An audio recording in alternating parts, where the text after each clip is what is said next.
Good evening. My name is Ansamanoku, and I will be going over my research design proposal for DBA 810. Here's a little bit of background. Well, telework, also known as remote work, has been an option in many organizations and in a particular staple in the federal government workplace. In recent years, this work option has gained more traction in terms of popularity. It is often assumed that employees desire telework options as this reduces the stress of commuting, at times from far locales to the formal work site. It is also assumed that employees are more productive performing tasks from the convenience of their homes. The necessity of remote work has gained even greater value at the start of the COVID-19 pandemic. Despite the perceived value of remote work, this work option has led to some challenges with work productivity. So I'm going to address a management problem, which is why fully remote work productivity is lower than on-site work. And this was further supported in a Harvard Business Review article that found that fully remote work is up to 10% less productive than on-site work on average. So a research question is productivity truly lower among fully remote workers of larger organizations than on-site employees? I've identified three variables, with two being independent variables. Productivity, dependent variable, which as is self-explanatory. Then remote workers I have that identified as an independent variable. The large organization with 5,000 employees with a sample size of 500, roughly half would be in this category. And the reason why I chose this particular constraint is because it leaves less margin of error as well as more room for outliers. And then we have the on-site workers, which is again identified as an independent variable.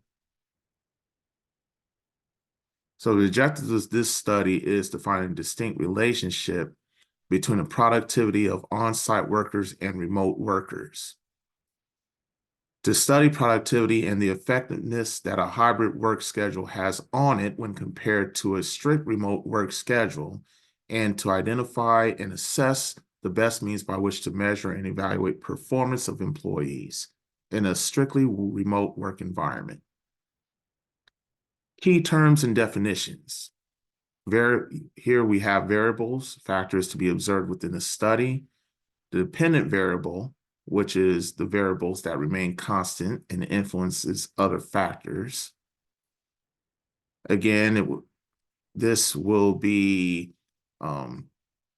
productivity, which will fall under this criteria or this variable. Then independent variables that are directly influenced by the dependent variable. These include remote workers and on-site workers. And we have the validity. The measurement tool for this study considers all variables relevant. The method for this study or for this research design selected will be the mixed method model. Is because it's thought that this method would give a more accurate measure of results with more precise numbers, in addition to retrieving subjective responses as to how employees view working fully remote, which a qualitative measure likely would require, or which would require a qualitative measure. This study will also use a correlational approach. Study will be divided into two phases. First phase will be investigations obtained by group interviews and personal interviews. And phase two will be surveys conducted for on-site and remote workers.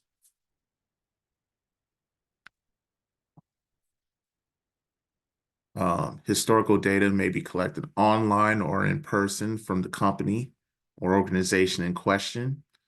And the parameters would be between current year projects, current year project outcomes or results, and those results 5 years prior. Here we have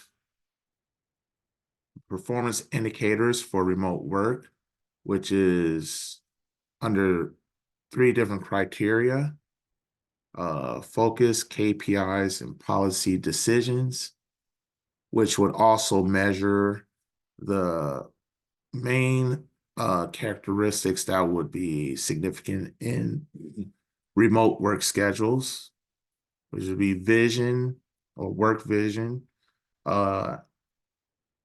human capital, and empowerment and engagement.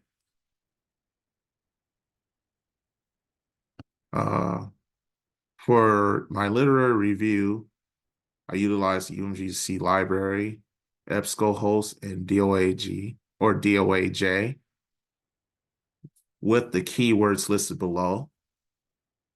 And for the evaluation sources, I have the 3 major articles of research that I used to conduct the study or for my research model.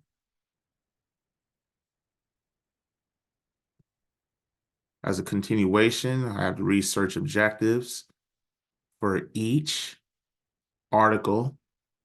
Seems to be a common trend. For example, for the first article, have the main research objective was an investigation of the relationship between productivity and work-life balance.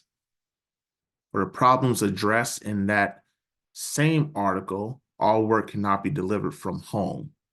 And for the findings in that article, it was found that work-life balance or work from employees with work from home, who work primarily from home or remotely, have lower stress levels. And this was particularly found in women employees that benefit from this, as it constitutes more to their flexible work-life balance. The weaknesses that were addressed in this same article was only current employees working at IT companies were surveyed, which obviously limited the scope and may not be consistent with other types of industries. And the way I would intend to close this gap would be to conduct research with larger organizations in varied industries. The intended outcomes for this study or for this research proposal would be to create ideas on what areas of improvement would be needed for on-site employees to work as effectively as teleworkers in large entities, and to show that hybrid work schedules are overall more productive than fully telework-oriented work environments. And this concludes my period of instruction.